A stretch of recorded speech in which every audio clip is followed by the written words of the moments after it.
go live now to Perth. The Finance Minister, Mathias Cormann, joins us live now. Mathias Cormann, good to see you. Thanks again for your time. This $1 billion investment in the top end, is this to further inoculate Australia against China's rise? No, this is a key project, which is, of course, part of our defence white paper, which was released some 4 years ago. It is another $1.1 billion investment on top of previous commitments of $500 million at Rough Base Tyndall.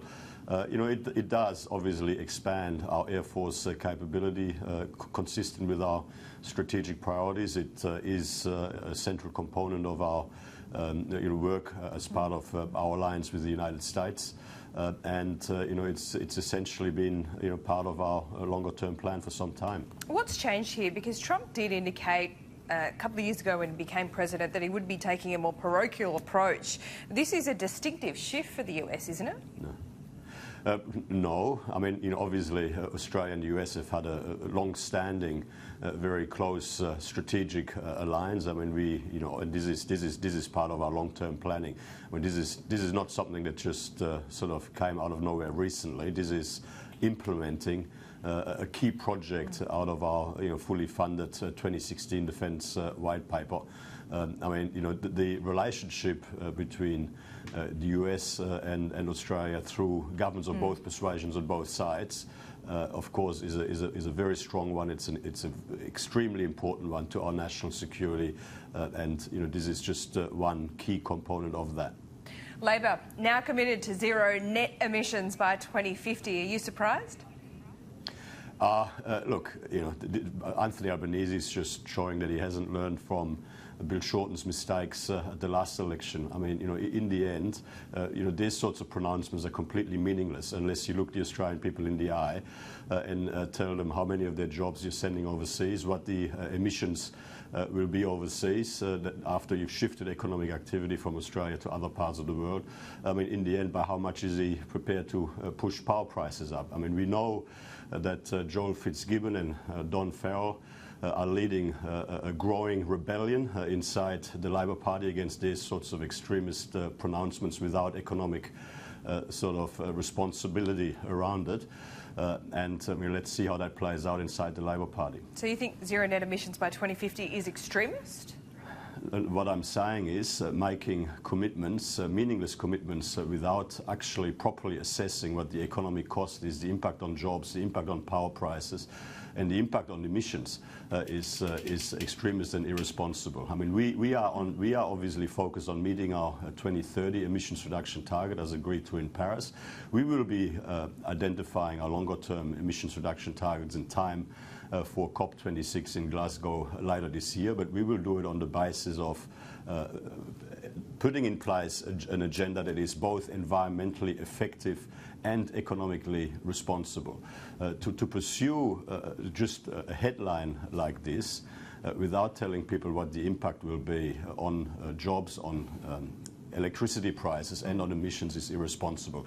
In the end, what Labor and the Greens together have done in the past would have shifted jobs and emissions to other parts of the world where for the same level of economic output, emissions would have been higher, so the world environment would have been worse off. To ask Australians to make a sacrifice in terms of their living standards and their job security for making things worse for the global environment is obviously reckless and irresponsible and extremist. And it's good to see that inside the Labor Party there's a growing rebellion led by Joel Fitzgibbon and Don Farrell against that sort of approach. 81 other countries have signed up to this net zero emissions by 2050 target. We also have a number of states within Australia as well. South Australia, New South Wales, Victoria and Queensland all have the same target. You're the outlier here. Who's extreme? Well, I think what you need to do here is look at the fine print when you talk about these sorts of targets. I mean, for example, New Zealand has substantially provided substantial exemptions in relation to a large part of their economy and their emissions.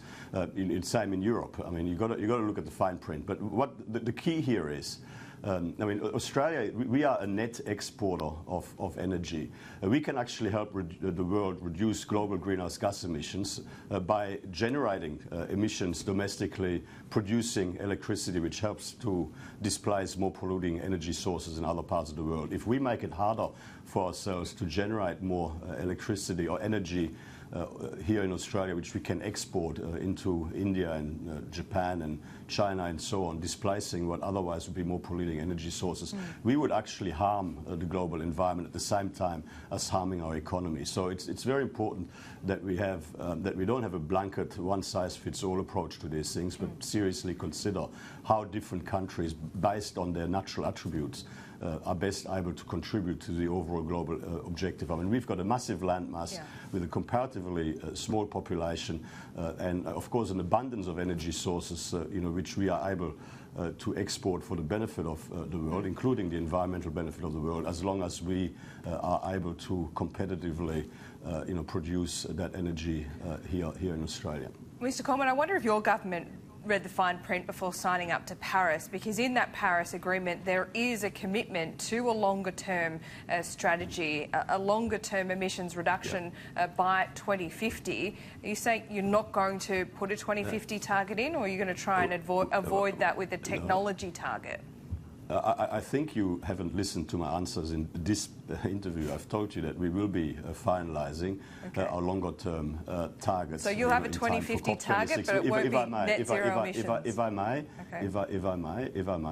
we will be finalising our longer-term emissions reduction target in time for COP26 in Glasgow later this year. But what we will do as part of our process is to ensure that the agenda that we determine to achieve any such target is environmentally effective and economically responsible. And we will ensure that we can look the Australian people in the eye and say, this is what we're aiming to achieve, and this is what it will mean for electricity prices, this is what it will mean for jobs, and this is why what we are proposing here is a responsible thing to do. Anthony Albanese is not doing any of this, and Bill Shorten wasn't able to answer these key questions in the campaign. That was a significant reason why people decided not to entrust him with the leadership of our country, and Anthony Albanese is making the same mistake again. I'm listening very closely, so just to be absolutely clear, you're not saying you won't have a net zero emissions target of 2050. You're just saying that your government will have more detail in how to get there.